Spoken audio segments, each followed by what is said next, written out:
Chers amis supporters, bonjour, bonsoir et bienvenue dans ce 10e numéro du Talk by Let's Go Metz, votre podcast au cœur du sport messin. Et pour fêter ce 10e numéro, rien de tel que de débriefer ensemble une défaite des Grenats, qui pesait dans le derby du Grand Est face à Strasbourg, un match d'un niveau absolument ignoble. Pour débattre, j'accueille mes chroniqueurs du jour, à commencer par un petit nouveau, un habitué des podcasts, puisqu'il a lui-même beaucoup sévi sur YouTube ces dernières années, le créateur de la page La Maison du Grenat, Thomas alias Socket est avec nous. Bonjour Socket. Bonjour tout le monde, très heureux de faire d'autres podcasts sur d'autres chaînes du coup. Et donc c'est super de pouvoir discuter du FC Metz avec d'autres passionnés comme moi et j'espère qu'on va bien alimenter les discussions. Et puis tu tombes bien, c'était le jour où il fallait arriver, c'est parfait. La poisse, c'est bien ça. Ah là, la poisse. Première et dernière invitation, c'est bien. C'est de ta faute, t'es habillé en noir, tu es le chat noir, c'est officiel. Et vous l'avez vu donc avec nous également, il a failli s'endormir tout à l'heure à côté de moi dans le stade, tellement le spectacle était de qualité. Arthur Carmier est avec nous, bienvenue à toi Arthur. Salut Gérald, bienvenue à notre ami Socket, content de t'accueillir Thomas. Et oui effectivement un match très compliqué je pense, en plus avec le coup de poignard à la fin. Par contre je voudrais te corriger Gérald, je ne crois pas à cette invention du derby du Grand Est, c'est le derby de l'Est. Voilà, c'est tout ce que j'avais à dire. Enfin de derby. C'était fait exprès pour faire réagir, tu sais, tout pour le buzz. Alors messieurs, le derby du Grand Est n'a pas tenu cette promesse, que ce soit sur le terrain ou dans les tribunes d'ailleurs. Un seul tir cadré de chaque côté, 13 contre 4 au total pour le FC Metz et un léger avantage à la possession de balle pour les Grenats, 52% contre 48%. Au final, victoire du Racing Club de Strasbourg 1-0 au terme d'une rencontre abominable d'ennui. Socket, après un début de saison plutôt intense et spectaculaire à domicile, fallait se mouiller la nuque aujourd'hui à Saint-Symphorien. Ah ouais, et puis surtout, il y a quand même ce sentiment, je pense un peu général, qui est que on voyait ce match comme un match où l'intensité, surtout côté messin, devait être au rendez-vous. On est sur un derby. Alors, je ne vais pas rentrer effectivement dans le débat de quel type de derby. Certains même qui demandent si on est sur un derby ou pas. Mais ça, je ne vais pas rentrer dedans. Mais en tout cas, on attendait quelque chose à domicile, vraiment une volonté d'emballer un match. Et clairement, alors Strasbourg, ça peut toujours se comprendre parce qu'ils sont à l'extérieur et c'est pas simple. Mais nous, on n'a pas vu cette envie d'emballer un match. C'était un peu un statu quo entre deux équipes. Et on n'avait pas l'impression qu'on était dans un derby. Mais comme j'avais un peu expliqué à certains, un match quelconque contre un adversaire de notre niveau, mais sans que le contexte normalement le contexte aurait dû donner quelque chose de particulier à ce match. Et non. Et ce qui fait qu'au final, le match en lui-même n'est pas bon. Du coup, nous, on est un peu déçus. Et il y a le résultat, bien sûr. Mais dans l'ensemble, on sort de ce match-là un peu bizarre comme état d'esprit. Et c'est un peu dommage de terminer une série d'invincibilité d'un peu plus d'un an sur un tel match et de la sorte, quoi. Arthur, on a vu deux équipes médiocres dans le jeu, mais chacune a eu son temps fort. Mais au final, c'est Strasbourg qui gagne. Est-ce que c'est une surprise d'après toi ? Pour moi, ouais, c'est quand même une petite surprise. Alors, sans essayer de vanter le FC Metz, je voyais quand même les Grenats légèrement favoris du fait de l'avantage d'être à domicile. Et pour la première fois de la saison, je voyais le FC Metz avoir la possession du ballon. Au final, les stats ont montré que Metz a eu plus souvent la balle que Strasbourg.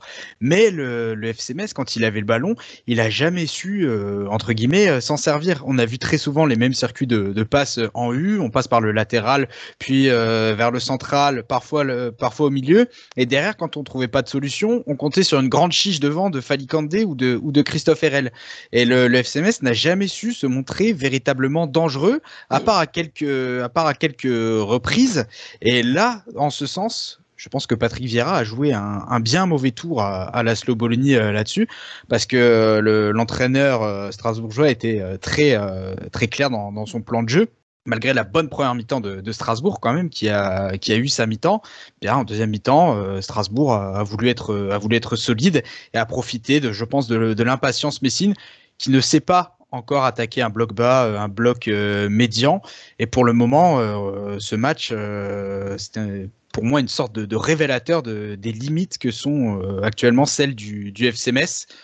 c'est pas du tout le même match d'aller à Lens et de savoir que tu vas subir et de procéder par contre, que de faire le jeu contre Strasbourg. Et même sur ce jeu rapide en transition qu'on a l'habitude de voir, même ça, on n'a pas pu trop le voir. Et puis comme l'a si bien dit Socket, on n'a jamais réussi à emballer le match. Alors quand tu ne sais pas gagner un match, quand tu ne sais pas prendre le jeu à ton compte comme ça, tu dois savoir ne pas perdre.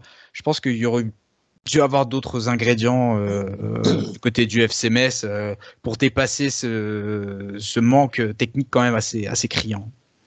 Alors Socket, après avoir été encensé par la critique, à tort ou à raison, en attendant les chiffres faisaient foi, Alexandre Oukidja a eu un seul arrêt à faire aujourd'hui.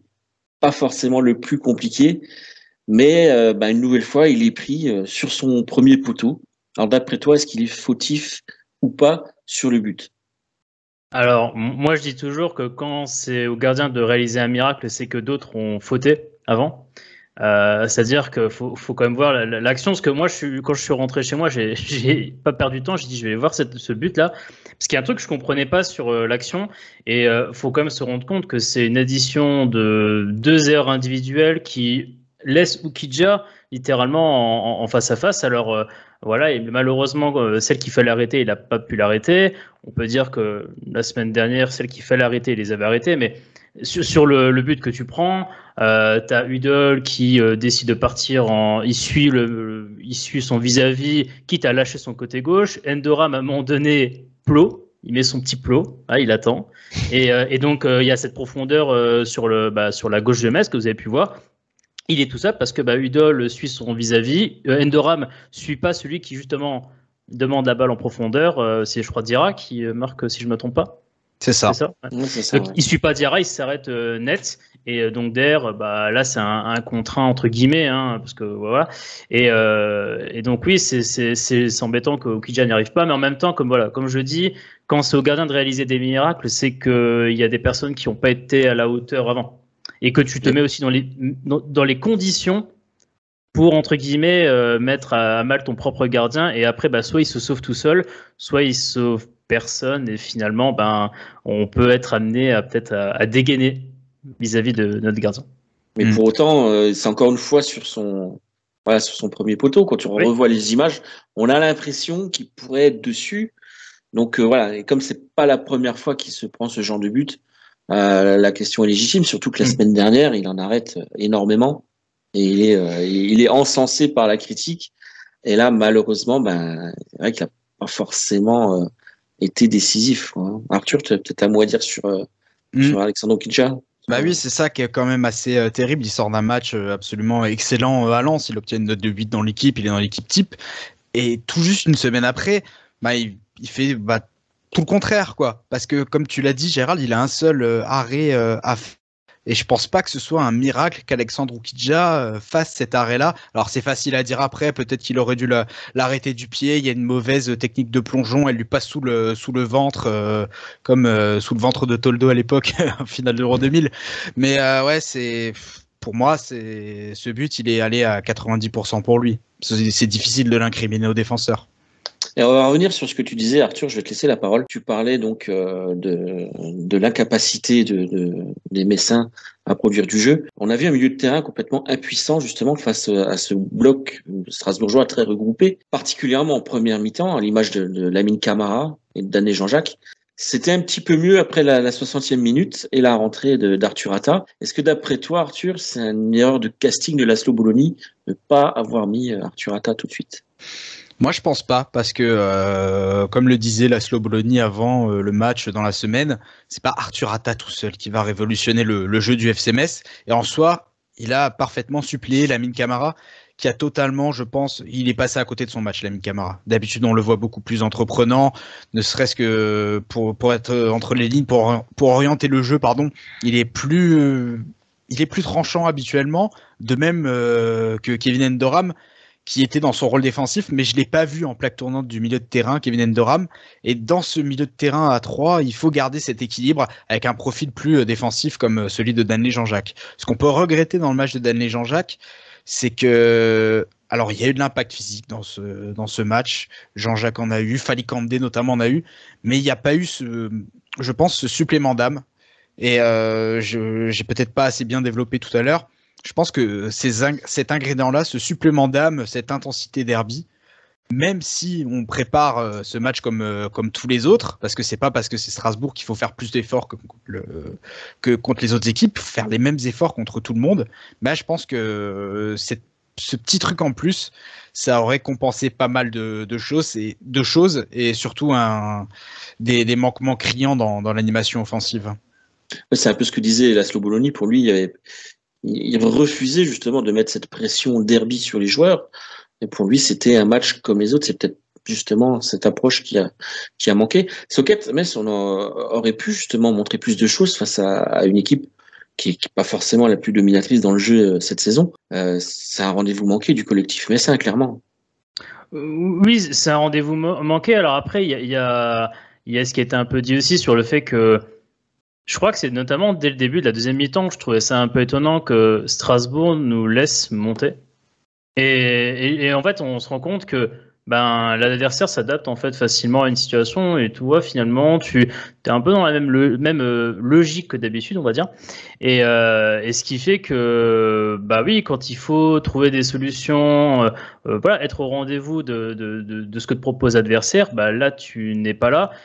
Juste pour repréciser sur notamment le milieu de terrain, parce qu'on peut parler de plein de sujets, c'est que le milieu de terrain, c'est peut-être là où il y a une petite effectivement déception quand même, parce que Camara, on va pas refaire le débat en fait par rapport au fait que Metz ait choisi de mettre en avant Camara pour cette saison et non pas Maziz, ce qui explique aussi le départ de Maziz d'ailleurs. Mais par exemple, la Camara, on l'attendait même beaucoup plus offensif que ça. Et je sais pas, je regardais un peu les positions moyennes, je me rends compte qu'il est quasiment au même niveau qu'Enderam, quoi. Ce qui prouve qu'en fait, les joueurs encore une fois, pour rebondir sur la question, sont restés dans cette notion un peu de prudence, quoi.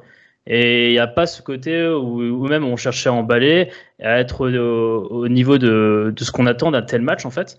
Et ce côté un peu prudent, même quand l'adversaire te laisse un peu la balle, c'est quand même assez dommage dans un contexte à domicile de ne pas l'exploiter pour être au rendez-vous et pour essayer de marquer et surtout d'essayer de gagner le match. Et là, on reste effectivement un peu sur la fin d'un rendez-vous manqué, quoi. Surtout que c'est que mon avis, mais l'opposition proposée par Strasbourg, alors certes, ils sont venus à Metz, mais et le classement ne parle pas forcément par rapport à ce que je vais dire, mais clairement, c'est l'adversaire, je pense, le plus faible que le FC Metz a affronté cette saison. Clermont, je mets cette équipe à part parce que c'est une équipe qui produit du jeu, qui n'était pas forcément réussite, mais Metz était bien plus en difficulté à Clermont qu'il ne l'a été contre Strasbourg. C'est d'ailleurs pour ça, je pense que Metz avait autant le ballon de manière stérile, certes, mais cette équipe de Strasbourg elle était vraiment médiocre, quoi. Mais elle a réussi à l'emporter. Il a manqué peut-être le joueur clé, justement, Arthur de l'attaque, on peut en parler. Le FC Metz a manqué énormément de justesse, de technique, d'audace. On peut dire qu'un seul être vous manque et tout est dépeuplé. Oui, après il faut l'oublier, Georges Mikotadze, il est parti depuis bien longtemps maintenant. Il y a aucune chance. Peut-être de retour en 6 mois. Peut-être, vu la situation à l'Ajax. Non, mais ce qui m'a déplu dans ce match, c'est que j'ai très peu vu les ailiers provoquer. Sabali, là où il était intéressant, il l'a fait vraiment que tard dans la deuxième mi-temps. Il a commencé à provoquer son défenseur. Pareil pour Asoro. Là aussi, on est dans cette logique je pense que il y avait très peu de risques qui ont été pris et c'est dommage. Et pour en revenir au troisième larron de cette attaque, Oscar Estupiñán, pareil, on l'a pas trop vu. Il s'est battu. Il a eu un ballon à jouer dans la surface, mais c'est ce type d'attaquant, quand il n'est pas servi dans les meilleures conditions, c'est difficile de le voir à l'œuvre. Moi, j'ai trouvé justement qu'il manquait de centre, en fait, parce que paradoxalement, j'ai vu beaucoup de commentaires, des gens qui disaient qu'ils avaient eu un match digne de l'ère Antonetti. Et moi, je suis pas forcément d'accord, parce que sous Antonetti, il n'y avait pas cette présence devant les buts. Et là, à chaque fois qu'on a eu un coup de pied arrêté ou qu'il y a eu un centre, on a été dangereux. On avait de la présence devant les buts. Après, c'était pas forcément très précis, mais voilà, j'aime pas cette comparaison. Alors c'est médiocre, effectivement, dans l'animation, dans le jeu, tout ce que vous voulez. Mais par contre, en termes de présence devant les buts, je trouve que le FC Metz est quand même intéressant et je pense que sur d'autres matchs, ça passera. Alors justement, prochain match, messieurs, pour le FC Metz, dimanche prochain, c'est face à Toulouse, qui a perdu à Lens aujourd'hui, enfin ce dimanche donc, et les Toulousains qui font un début de saison assez moyen. Socket, il faut vraiment aller chercher des points là-haut, la victoire obligatoire déjà. Ah bah oui, parce que de toute façon, quand tu prends la liste de toutes les équipes en ce moment dans le championnat, tu dis que les équipes moins bien sont quand même des équipes qui, sur le papier, et c'est un peu triste à dire, hein, mais vont quand même te faire peur. Quand on voit par exemple que, je sais pas, on prend Le Havre par exemple qui joue à Lyon, Lyon qui était dans les dernières places, ça fait quand même peur encore. C'est-à-dire que les équipes qui sont moins bien et qui sont dans la partie basse du tableau te font peur, et tu te rends compte que finalement, en tant que Metz, toutes les équipes que tu vas affronter, pour la plupart du temps, tu vas avoir un peu ce petit complexe de dire ils sont un peu mieux que nous, et donc on va pas y aller à fond. Et à l'extérieur, ça peut se ressentir aussi. Et là, on a quand même Toulouse, effectivement, qui est pas encore rodé. Et qui, notamment offensivement, n'a pas encore des attaquants qui sont très très bien, en forme, alors que ils ont recruté par exemple Magri, qu'on avait essayé de choper à Bassa, qu'on n'a pas réussi à prendre. Donc non, il faut se méfier quand même, parce qu'après eux, ils ont eu effectivement leur période européenne cette semaine, qu'ils n'auront pas quand ils vont nous affronter. Ce qui veut dire qu'ils seront un peu plus frais qu'en ce moment face à nous. Mais il n'empêche que là, on est dans un contexte de match à l'extérieur. On pense qu'il n'y a pas trop de surprises. On va faire comme nos récents déplacements. On va subir. Ce qui est peut-être la meilleure chose pour nous, puisqu'on est une équipe de transition. On n'est pas une équipe qui sait faire du jeu, qui sait placer du jeu. Cela depuis des années, ça ne changera pas même malgré l'arrivée de Bologna. Et donc, c'est un contexte qui est toujours assez favorable pour nous quand on est notamment à l'extérieur, quoi. Arthur, le match de Toulouse, ça tombera à pic pour se relancer. Tu penses qu'on peut espérer une victoire dimanche prochain en Occitanie ? Alors déjà, je pense qu'un adversaire européen, c'est jamais le bon adversaire pour se relancer, même si Toulouse connaît un début de saison un peu mi-figue, mi-raisin, peut-être un peu comme le RC Lens sur ce début de saison, avant de l'emporter justement contre Toulouse.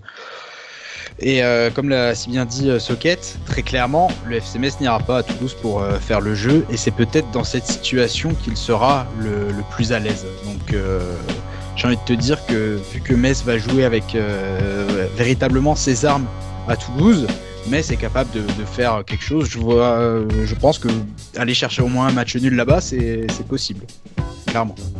Eh bien, on espère en tout cas. Messieurs, ce talk touche à sa fin. Merci, chers supporters, de nous avoir suivis. Pensez à liker la vidéo et dites-nous en commentaire ce que vous avez pensé de cette rencontre. Nous, on se retrouve très bientôt pour un nouveau numéro du talk. En attendant, portez-vous bien.